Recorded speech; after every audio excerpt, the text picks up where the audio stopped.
30, lo que es el código de líquidos inflamables y combustibles. Eh, Tenemos que ver bien este tipo de definición de qué es un líquido inflamable y qué es un líquido combustible. El propósito de este código es dar esas salvaguardas fundamentales para ese almacenamiento y manejo seguro de los líquidos inflamables y combustibles. La clasificación de los líquidos, ¿verdad? Tienen que ver, normalmente están entre inflamables, donde hay una presión de vapor de 40 psi y una temperatura de ignición o inflamación eh, que puede, en el caso de líquidos inflamables, estar entre 22 grados y 37 grados normalmente.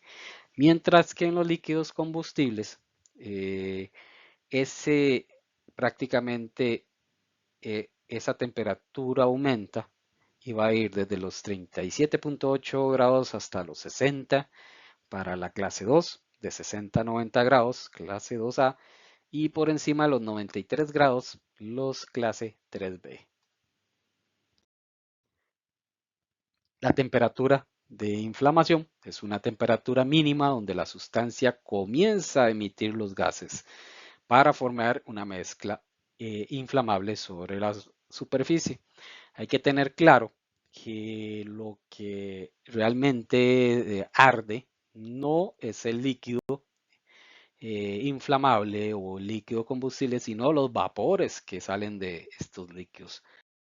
Entonces, esos son los puntos de inflamabilidad. El rango de inflamabilidad es el intervalo de concentración donde el porcentaje en volumen del combustible, aire, da una mezcla que realmente puede arder.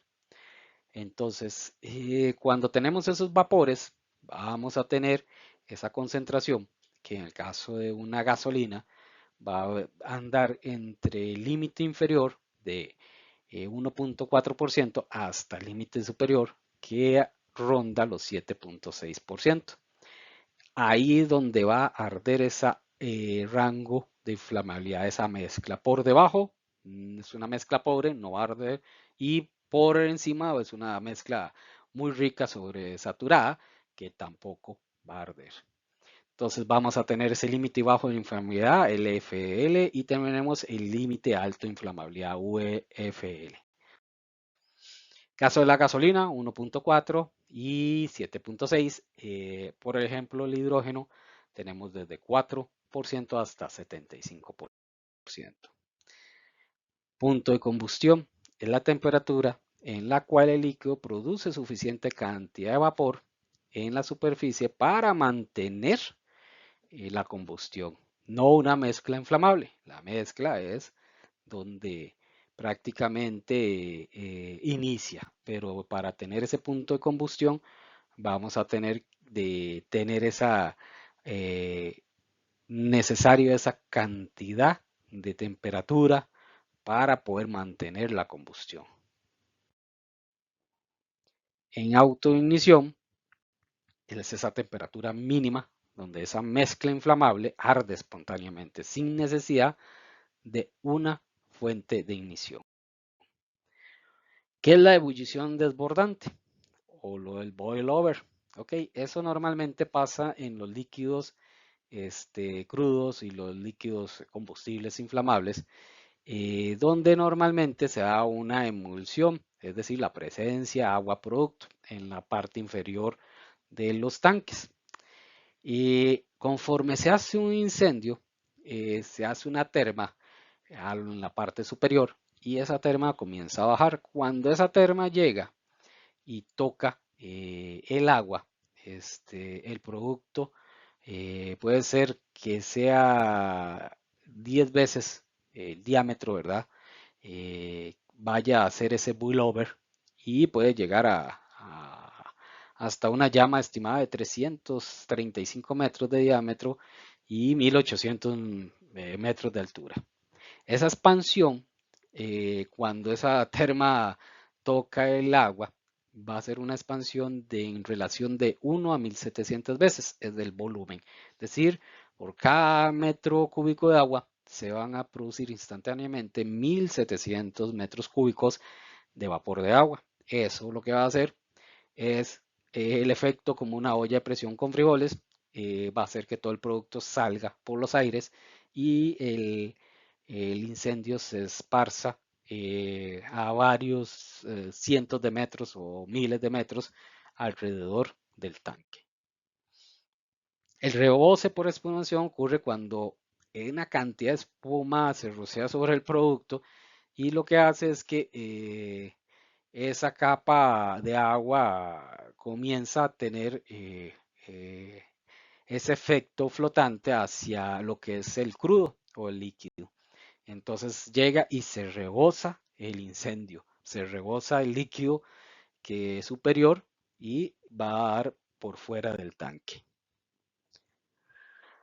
Ok, ¿qué tenemos que analizar en lo que es para riesgos? Ok, vamos a ver una evaluación, incendio-explosión, incendios de sistemas de desfogue, condiciones locales, lo que son exposiciones, vecinos, desastres naturales, la capacidad de respuesta al incendio, tanto a lo interno como por los locales, es decir, los bomberos a nivel local, y cuando hay un cambios, normalmente equipos, control de procesos, materiales. También cuando hay un cambio de procedimiento.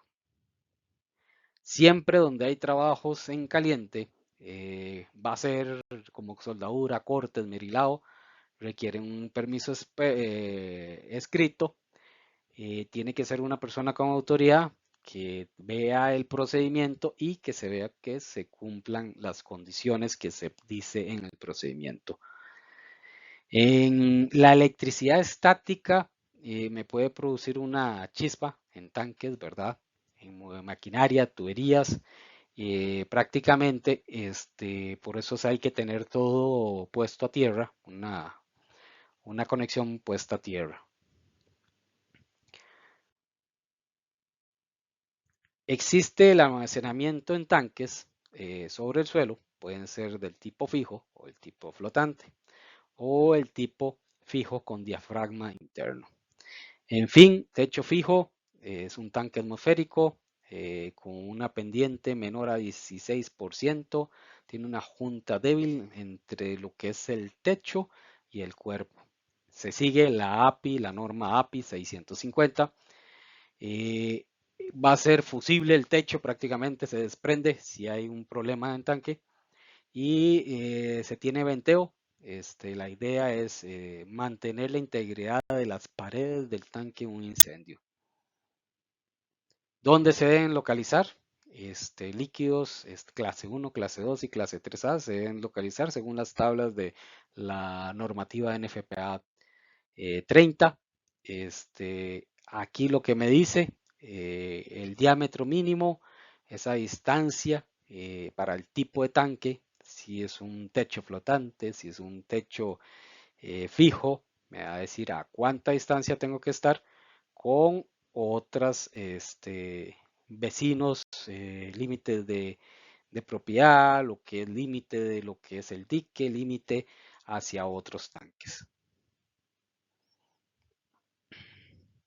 Hay una límites de propiedad, dependiendo la capacidad del tanque, ¿verdad? Entonces hay una distancia mínima. Ok, esta localización de los tanques debe permitirse que realmente a la mitad de las distancias, siempre los tanques no estén dentro de la misma área de un dique de tanque clase 1 o clase 2. Es decir, que si se me hace un rebolse, entonces ese incendio no me va a afectar al tanque vecino para evitar que me afecte el otro tanque. Ese es un ejemplo. Con características de ebullición, todo lo que son boilover, todos esos tanques, también hay tablas en el apartado 22 Estos deben ser, los de techo fijo deben tener 45 metros de diámetros, a menos de que se pruebe un sistema de inertización. Vemos los diámetros, la distancia mínima, ¿verdad? Hacia el límite de propiedad o entre los mismos tanques que puede haber. Control de derrames. Líquidos clase 1, 2 y 3A debe proveerse medios para evitar la liberación accidental de líquido. La idea es evitar que se hayan derrames hacia cuerpos acuíferos y la idea, el control de derrames lo podemos hacer por desalojo o por diques. El desalojo es que por una pendiente me va a dar a una piscina o un reservorio. Este puede ser abierto y el derrame va a ir por gravedad hacia ese reservorio. Por diques vamos a poner toda una barrera, un muro alrededor del tanque.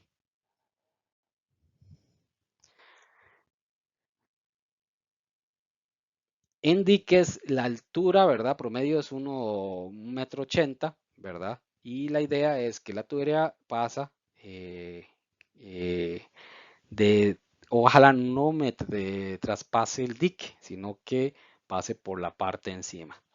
La distancia entre los cuerpos de los tanques y el dique como mínimo debe ser 1,5 m. Aquí vemos esta imagen donde vemos el tanque, la distancia mínima de 1,5 m al dique y la altura mínima de 1,80 m del mismo. Los diques intermedios, cuando un dique contenga dos o más tanques, se hacen esta subdivisión, que la idea es tener diques de unos 50 centímetros. La idea es que no sean menores a 45 centímetros para evitar que si hay un derrame, un rebose de un tanque, se me vaya a afectar el otro. Muchas gracias. Este es el resumen de NFPA 30, lo que es el código de líquidos inflamables y combustibles.